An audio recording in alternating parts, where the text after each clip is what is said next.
no tenía capacidad para tomar decisiones. Entonces miren, Pablo estaba mirando lo que es la realidad de que esas personas que están recibiendo la carta conocían el derecho, conocían lo que la ley en ese momento. Entonces él compara lo que era en ese momento la ley y lo compara con los elementos espirituales. O sea, él les dice, mire, no hay una diferencia mientras él estaba menor de edad, no hay una diferencia entre él y un esclavo. Entonces, aunque es heredero, pero no se diferencia. Eso lo dice el versículo 1. Entre tanto que el heredero es niño, en nada se difiere del esclavo, aunque es señor de todo. Él es señor de todo. Pero en la condición en ese momento no difiere de la condición de un esclavo. Ahora, la ilustración de Pablo se aplica a nosotros espiritualmente, y estuve mirando varios comentaristas y algunos dan 3 niveles, 5 niveles. Entonces yo traté de mirar por lo menos 3 diferentes niveles, porque hay unos que son parecidos a los otros, porque los comentaristas escogen diferentes niveles, pero yo pienso que están incluidos ahí en el texto, para poder tener idea de realmente por qué la comparación del apóstol Pablo. El primer nivel demuestra que en el tiempo de Moisés Dios había prometido a su pueblo una libertad espiritual en el pacto que hizo allá en el monte Sinaí, pero ellos en ese pacto aún no habían llegado a poseerla y a experimentarla. O sea, el pacto que Dios le hizo a Moisés, donde Dios le prometió libertad. No podían disfrutarla ni poseerla en todo el sentido y término de ese pacto. Con pocas excepciones, bajo el pacto mosaico, las personas experimentaban la intimidad y la libertad prometida, porque el medio y la seguridad del perdón eran generales. Vamos a leer Hebreos 10, 1 al 4 para entender un poquito de esto. O sea, pocas personas, pocas excepciones experimentaron la intimidad y la libertad prometida, porque el medio y la seguridad del perdón eran muy generales. Hebreos 10, 1 al 4. ¿Quién lo encontró? Porque la ley, teniendo la sombra de los bienes venideros, no la imagen misma de las cosas, nunca puede, por los mismos sacrificios que se ofrecen continuamente cada año, hacer perfectos a los que se acercan. De otra manera, cesarían de ofrecerse, pues los que tributan este culto, limpios una vez, no tendrían ya más conciencia de pecado. Pero en estos sacrificios cada año se hace memoria de los pecados, porque la sangre de los toros y de los machos cabríos no puede quitar los pecados.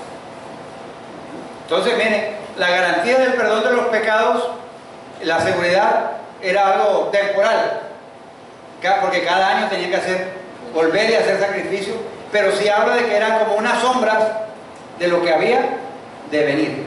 Entonces era una sombra de lo que había de venir. Entonces, bajo ese pacto, muchas personas no experimentaban la intimidad y la libertad prometida. El segundo nivel está el cuadro de todos los seres humanos que Pablo está diciendo allí. Así también nosotros, cuando éramos menores, o sea, nosotros estamos esclavizados por los principios de este mundo. Pablo va a exponer eso con más detalle los versículos 8 al 11, pero él está hablando de que estábamos esclavizados por los principios de este mundo, de acuerdo a los valores y a las normas que establece este mundo. Pero ya que la mayoría de los gálatas no habían nacido judíos, Pablo quiere dar a entender que todos los seres humanos son esclavos espirituales antes de venir a Cristo. O sea, y ese es el entendimiento. ¿Te acuerdas cuando Jesús dijo: si el Hijo del Hombre os libertare, seréis verdaderamente libres? O sea, todos los seres humanos son esclavos espirituales antes de venir a Cristo. O sea, todos estábamos esclavos del pecado y estábamos bajo el dominio de Satanás. esclavos. Y el concepto de esclavitud a veces nosotros no lo entendemos, sino a veces de pronto por la película esa, la serie que pasaba antes de Raíces, o por la película esa que ganó unos Oscars hace poco, de alguien que lo pusieron preso y lo sometieron a la esclavitud siendo una persona ya libre. Entonces, pero el concepto aquí es que todos los seres humanos somos esclavos espirituales antes de venir a Cristo. Esa es la realidad. ¿Seguimos? En ese sentido, todos estamos bajo la ley. Incluso si nunca nosotros hemos escuchado acerca de la Biblia o Moisés. Por ejemplo, las personas que están en una tribu, como los Yumpas, ellos así no hayan escuchado la Biblia o Moisés, son esclavos del pecado. Están bajo la esclavitud del pecado. O sea, no es porque ellos como no tienen conocimiento, entonces no tienen responsabilidad. O sea, la ley establece que así uno no sepa que eso es malo y lo hace, pero la ley dice que eso es malo, entonces eso no lo exime a uno de la culpabilidad. El desconocimiento de la ley no exime de la culpa. Exactamente. El desconocimiento de la ley no exime de la culpa. No exime de la culpa. Así que cuidado con las empanadas. Entonces, por último, en el tercer nivel, este es un cuadro de cómo los cristianos pueden en algún grado dejar de experimentar la libertad y el gozo de su salvación. Porque los cristianos pueden seguir viviendo día tras día como esclavos. Y en vez de vivir como lo que son, hijos adoptados por Dios. Entonces el esclavo vive bajo el temor de lo que le puede hacer el amo. El esclavo no tiene la libertad de pronto de expresar al amo las cosas, de comunicarse, de tener intimidad, comunión con él, porque él se considera todavía que es un esclavo y vive en su mente como un esclavo y no como lo que realmente son, como hijos de Dios. Entonces Pablo lo va a explicar y de eso lo vamos a hablar más tarde. Entonces, aunque somos ricos en el Evangelio, los hijos adoptivos de Dios, nosotros tenemos acceso directo y completo al Padre. Ahora, pero a veces hay muchas personas y muchos cristianos que se relacionan con Dios no basado en la intimidad y la relación de adoptados y de hijos herederos, sino por medio de nuestro récord y méritos. Y pensamos que somos aceptables a Dios por lo que nosotros hacemos. Entonces yo hago esto, yo hago aquello para alcanzar el favor de Dios. Y me esfuerzo aquí, me esfuerzo allá. Entonces estoy viviendo con una mentalidad de esclavo, que el esclavo tiene que hacer cosas para poder lograr exactamente la atención del amo o ciertos beneficios. Entonces podemos vivir la vida cristiana basada en lo que nosotros hacemos. Entonces, por los méritos morales, que hay alguna persona que dice, no, pero es que yo voy a la iglesia todos los domingos, es que yo no le hago mal a nadie, o sea, Dios tiene que como que favorecerme, Dios tiene que responderme a mis oraciones, porque estoy basado en mis méritos y no en lo que hizo Jesucristo y la intimidad y la comunión que puedo tener con Él. Esto que es como si, estaba tratando de pensar, es como si nos dieran un regalo,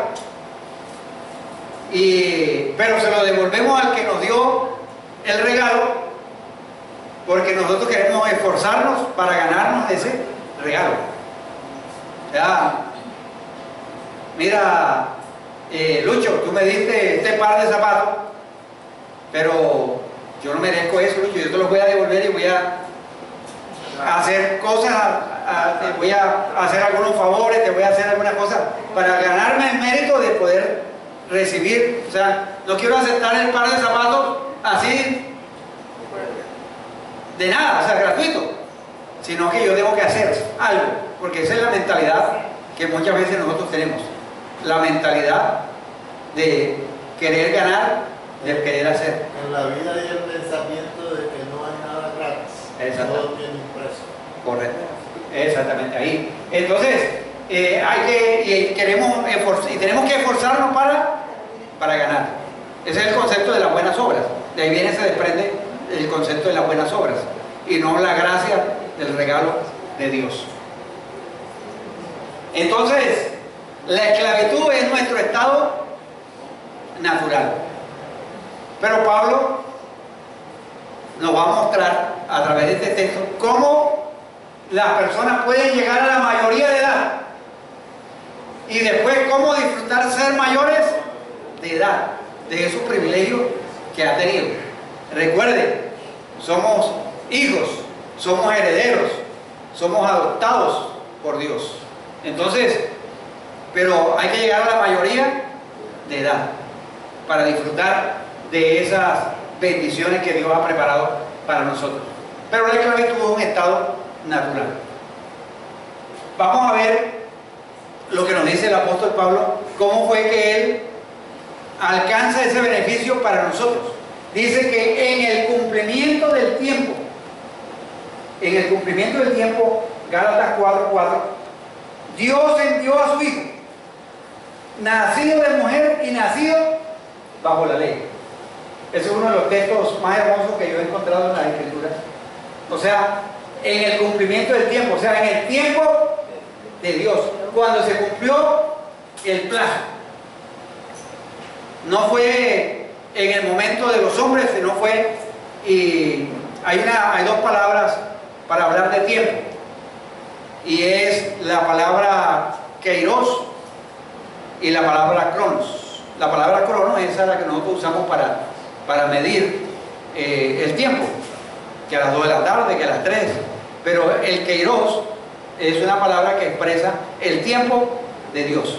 O sea, en el reloj de Dios, en el kairos de Dios, cuando se cumplió el plazo en la historia y en nuestra propia experiencia, porque uno a veces dice, bueno, ¿y por qué fue que yo conocí a Dios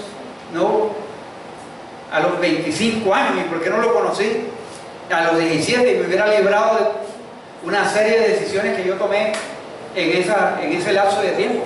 No, o sea, Dios lo llamó a usted en el tiempo preciso, y Él no se equivoca en el cumplimiento del tiempo. Que algunos tienen el privilegio tremendo de nacer en un hogar cristiano, o sea, gracias a Dios por eso, pero es en el cumplimiento del tiempo. Dios envía a su Hijo. Entonces, es el Hijo el que nos hace mayores de edad. Es el Hijo que nos hace mayores de edad. O sea, y no es cronológicamente teniendo 14 o teniendo 25. Ahora, ¿cómo? Primero, para rescatar a los que estaban bajo la ley. O sea, en el versículo 5 dice para que redimiese a los que estaban bajo la ley, a fin de que recibiéramos la adopción de hijos. Está ahí el propósito, para rescatar. ¿Y qué viene a la mente de ustedes de la palabra rescatar? Uno está secuestrado. Uno se está secuestrado. Uno está en el poder de otro. Está confinado. O sea, lo que pasó y sigue pasando muchas veces aquí en nuestro país, de que personas son privadas de la libertad y los tienen cautivos. Y hay que pagar un rescate para que puedan volver a la libertad. Entonces, pero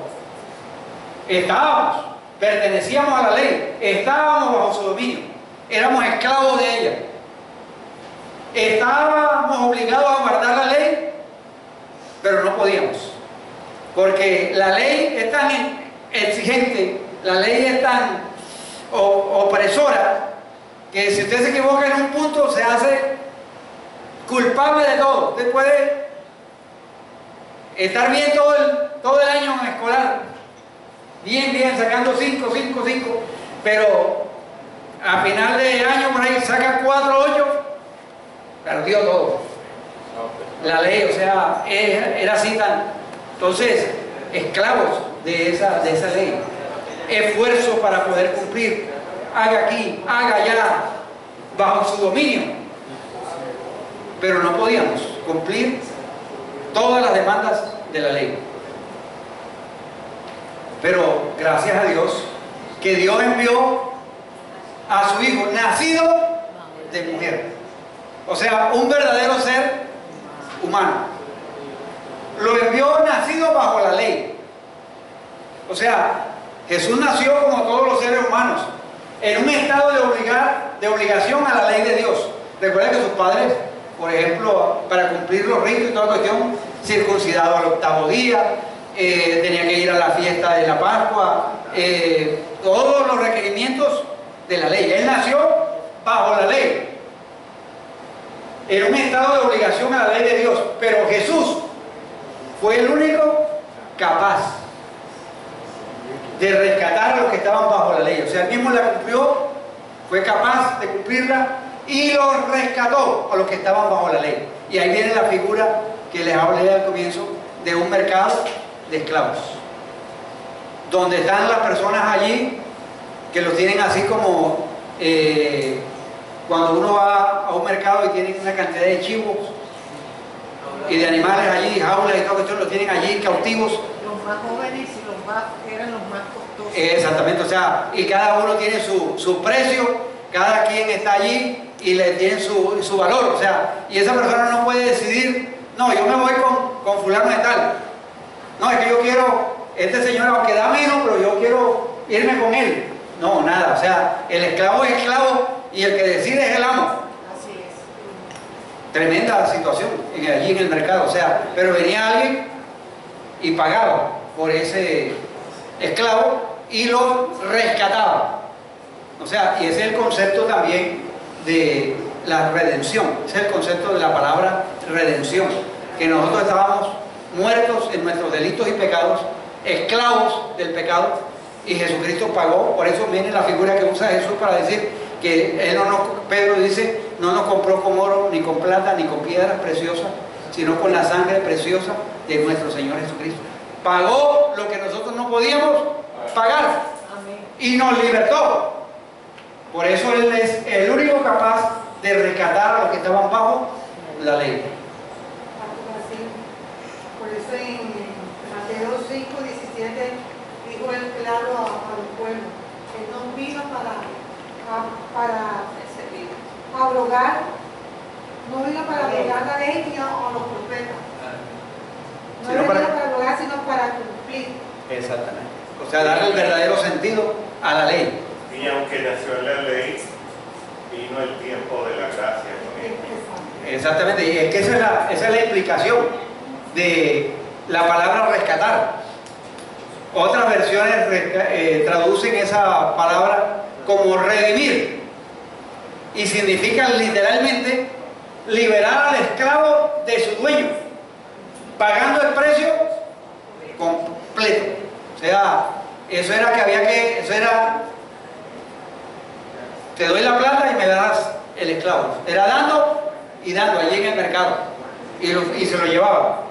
Entonces, aquí el amo de los esclavos es la ley.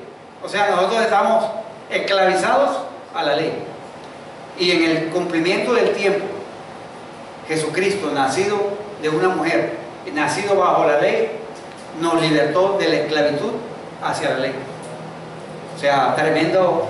O sea, nosotros debemos estar agradecidos con Dios. Amén. Porque esa es la connotación que tenían estos hermanos allá. Ellos estaban entendiendo claramente que ellos estaban en un mercado de esclavos y Jesucristo los había libertado. O sea, en otras palabras le está diciendo a los Gálatas, miren, si ustedes ya han sido libertados de la esclavitud del pecado, de la ley, ¿por qué tienen que volver otra vez a tratar de cumplir la ley? ¿Por qué tienen que tratar de volver otra vez a que tienen que ser judíos? Cuando realmente ya ustedes son mayores de edad. Ya Cristo pagó el precio que ustedes merecían. Ya no somos esclavos de la ley. O sea, Jesús le paga a la ley el precio en su totalidad. Él cumple por nosotros completamente todas las demandas de la ley. Todas las demandas de la ley. Porque Él así es que puede liberarnos de la ley. Él fue el que no se halló delito en su boca. Él siempre vivió realmente a las estatus y a las normas que exigía la ley. Por eso Él fue capaz de podernos liberar a nosotros del poder de la ley. Ahora no solamente Él nos rescata y paga por nosotros y ya, sino que nos da los derechos de hijos. Y ahí viene la otra figura. Es la figura de un matrimonio que tienen plata, que están bien acomodados, pero no han tenido hijos.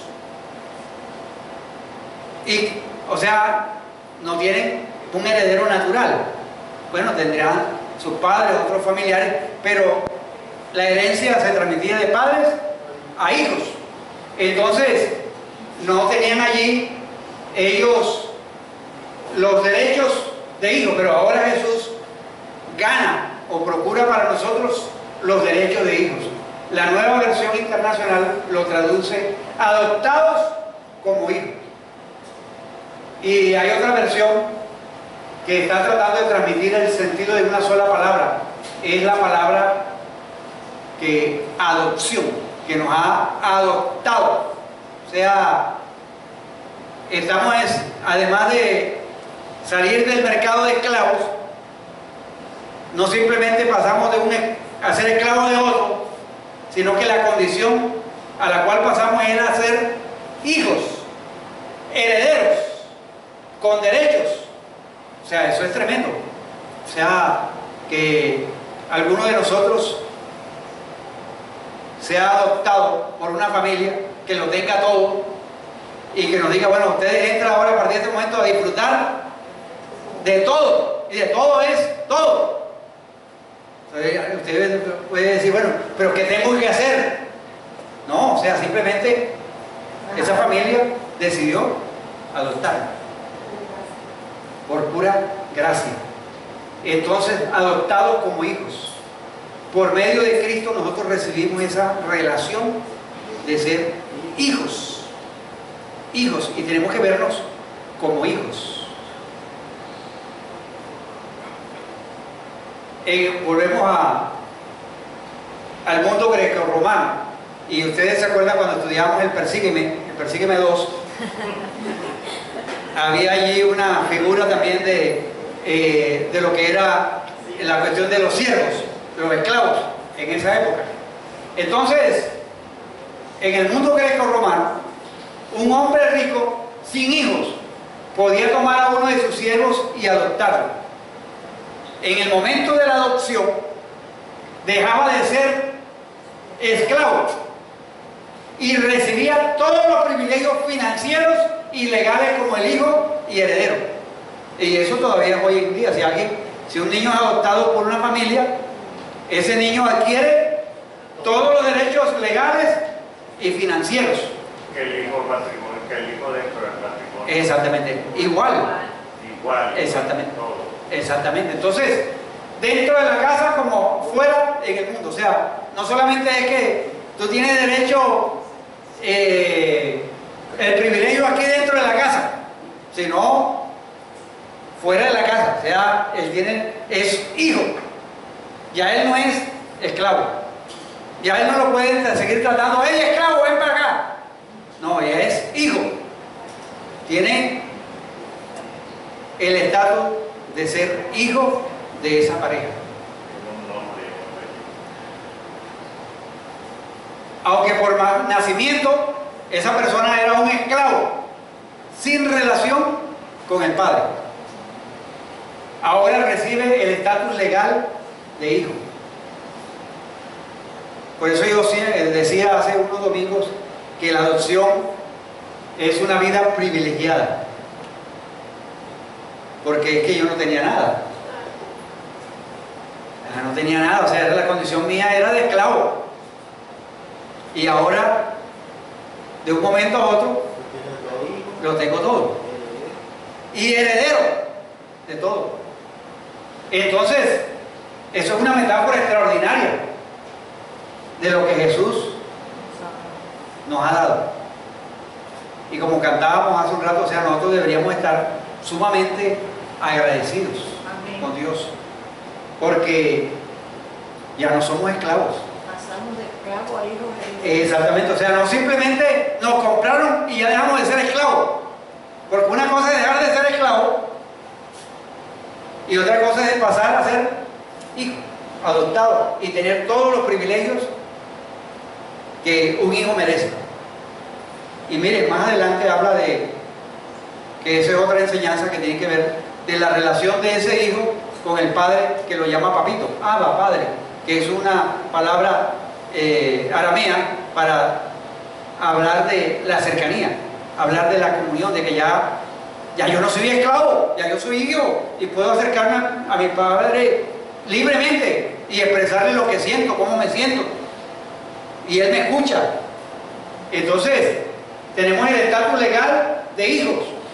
Entonces eso es extraordinario y hay que darle gracias a Dios todos los días porque somos hijos de Dios. ¿Recuerdan ustedes esa expresión de Jesús o de Juan que decía: a los suyos vino y los suyos no les recibieron, pero a todos los que creyeron y todos los que le recibieron les dio la potestad de ser hijos de Dios? O sea, les dio todo el poder, todo el derecho, toda la prerrogativa de esclavos a hijos. Pero debemos tener cuidado de no vivir nuestra vida solamente pensando como una mentalidad de esclavo. Si no estoy mal, en ese tiempo, cuando un romano adoptaba a un esclavo, lo primero que hacía era cambiarle toda la vestidura y le ponía un anillo en el dedo. No sé dónde leí algo sobre eso. Bueno, eso tiene que ver relacionado con la parábola del hijo pródigo, ¿se acuerdan? Y cuando nosotros aceptamos al Señor Jesucristo, Dios también nos cambia ese ropaje. Y como anillo nos da el Espíritu Santo, son las arras, como en el matrimonio que se entrega un anillo. ¿Se acuerdan ustedes de la experiencia y la realidad del hijo pródigo? O sea, ya yo no soy digno de ser llamado tu hijo. Él se consideraba que él había perdido todos los privilegios, o sea, que él había reclamado su herencia, se había ido, la había gastado, y el hermano mayor dijo: no, y se la gastó con mujeres. O sea, le metió ahí él. Entonces, o sea, pero sin embargo, cuando él llega a la casa, ¿qué hace el padre? Matan el becerro más gordo, hacen fiesta, lo bañan, le ponen vestido, le ponen anillo, le ponen sandalias. O sea, porque el uso de sandalias, los esclavos no usaban sandalias ni nada. O sea, le cambia el estatus legalmente. Doctor, y también en ese pasaje que el otro hermano que se queda, él le reclama al padre: pero si aquí tú has tenido todo, no lo has usado porque no has querido. También es de pronto la condición de uno que todavía piensa ganarse las cosas y esforzarse por ganarlas cuando las cosas están ahí. Exactamente. Correcto, ahí está. El ejemplo mayor representa el hecho de que hay que ganar. El otro reconoció: Padre, he pecado contra el cielo y contra ti. Ya no soy digno de ser llamado tu hijo. Y el padre dice, lo acepta, lo recoge, lo recibe.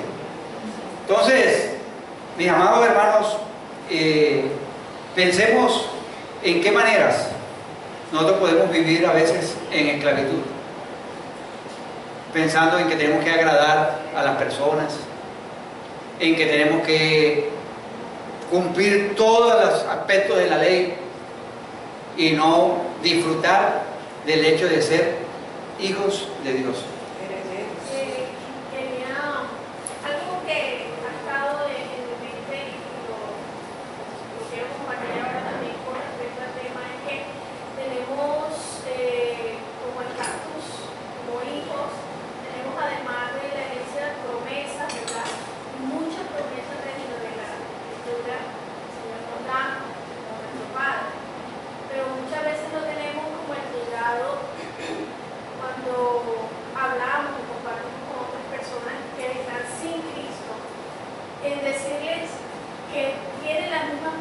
no siendo hijos ellos también. Entonces, nosotros somos hijos y hay que diferenciar cuáles son las promesas de nosotros como hijos en el futuro y cuáles son los mandatos o las cosas que se le dicen a las personas que no son aún hijos de Dios o no han conocido al Señor en ese momento. Porque a veces queremos darle las mismas promesas de nosotros como hijos a personas sin Cristo. Por ejemplo, hablamos muy abiertamente como que no todo lo puedes en Cristo, pero porque te fortalece. Es promesa para hijos. Exactamente. Entonces hay que diferenciar a quién se le dicen las cosas.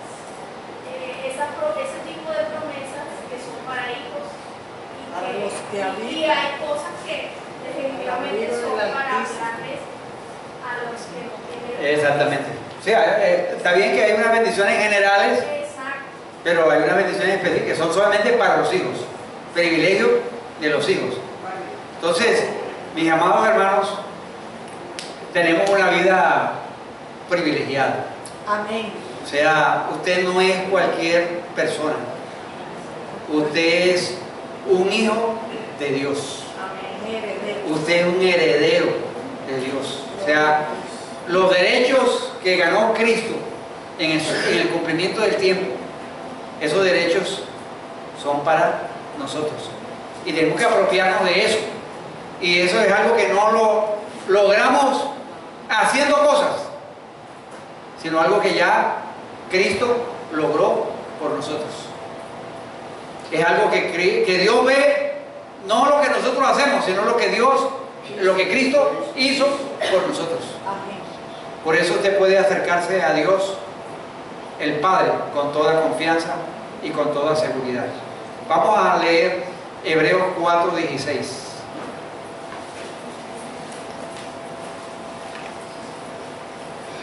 Y con eso terminamos por el momento.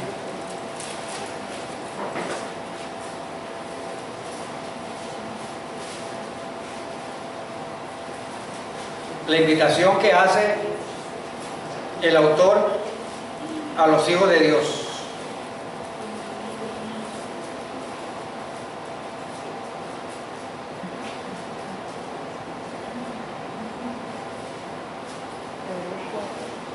Vamos a leer el 14 al 16. Por tanto,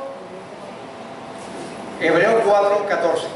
Por tanto, teniendo un gran sumo sacerdote que traspasó los cielos, Jesús, el Hijo de Dios, retengamos nuestra profesión, porque no tenemos un sumo sacerdote que no pueda compadecerse de nuestras debilidades, sino uno que fue tentado en todo según nuestra semejanza, pero sin pecado. Acerquémonos pues confiadamente al trono de la gracia para alcanzar misericordia y hallar gracia para el oportuno socorro. O sea, el privilegio que tenemos de ser hijos, herederos, es que podemos acercarnos confiadamente al Padre, hablar con Él, relacionarnos con Él, agradecerle por todo lo que nosotros tenemos, porque recibimos el estatus de hijos cuando éramos esclavos. Y pidámosle al Señor que nos ayude a vivir con una mentalidad de hijos y no con la mentalidad del esclavo que tiene que hacer cosas para ganar, para lograr, sino Dios en Cristo lo logró todo para nosotros. Cerremos nuestros ojos.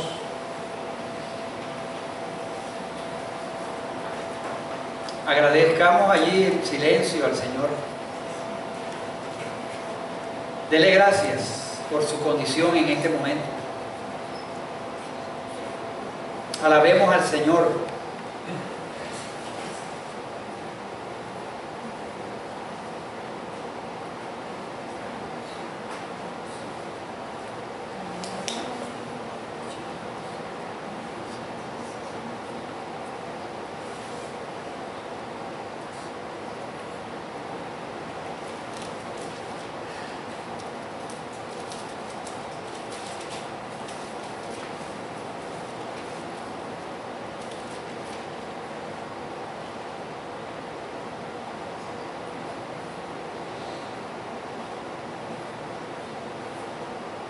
Señor, gracias por esta mañana. Gracias porque tú nos ayudas a recordar lo que tú dijiste allí en Nazaret.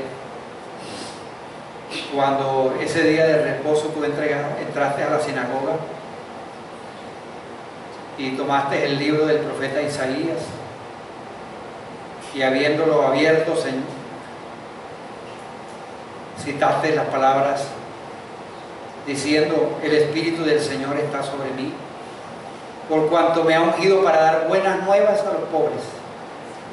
Me ha enviado a sanar a los quebrantados de corazón, a pregonar libertad a los cautivos y vista a los ciegos, y poner en libertad a los oprimidos, a predicar el año agradable del Señor.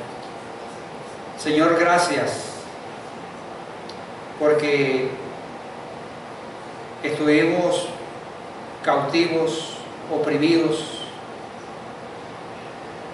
estuvimos siendo esclavos de la ley, tratando de agradar, tratando de hacer cosas para lograr la aceptación y la relación contigo. Gracias por la obra de Jesucristo, que en el tiempo preciso, en el tiempo adecuado, tú enviaste a tu Hijo Cristo a morir, que nació bajo la ley, nació de una mujer, pero para morir y lograr rescatarnos a nosotros de lo que nos ataba. Gracias, Señor, porque no solamente nos liberaste de allí del mercado de esclavos, no solamente pagaste el precio que habían puesto por nosotros, sino que además de redimirnos, nos has dado el estatus de hijo, nos has dado la herencia, somos herederos, Señor. Gracias, Señor, porque podemos tener comunión contigo, podemos acercarnos a ti en todo momento, basados no en lo que nosotros podemos hacer, porque nunca llenaríamos las expectativas de la ley, sino basados en lo que hizo Jesucristo. Gracias, Señor, porque ahora somos hijos, herederos, adoptados, con todos los privilegios. Gracias, gracias, Señor, porque la herencia de Jesucristo es nuestra herencia. Por eso dice la palabra que somos coherederos juntamente con Cristo. Y, Señor, ayúdanos a experimentar y a disfrutar esa relación desde aquí, porque en la eternidad vamos a disfrutar plenamente todo lo que tú nos has dado, Señor. Pero en este peregrinaje, Señor, aquí en la tierra, ayúdanos a vivir como hijos, y hijos amados que somos de ti, Señor. Gracias por ese privilegio. Ayúdanos a valorar estas verdades y estas realidades. Te alabamos y te bendecimos, Señor. En Cristo Jesús. Amén. Amén. Una buena noticia. No somos esclavos. Somos hijos. Somos herederos. Bendiciones.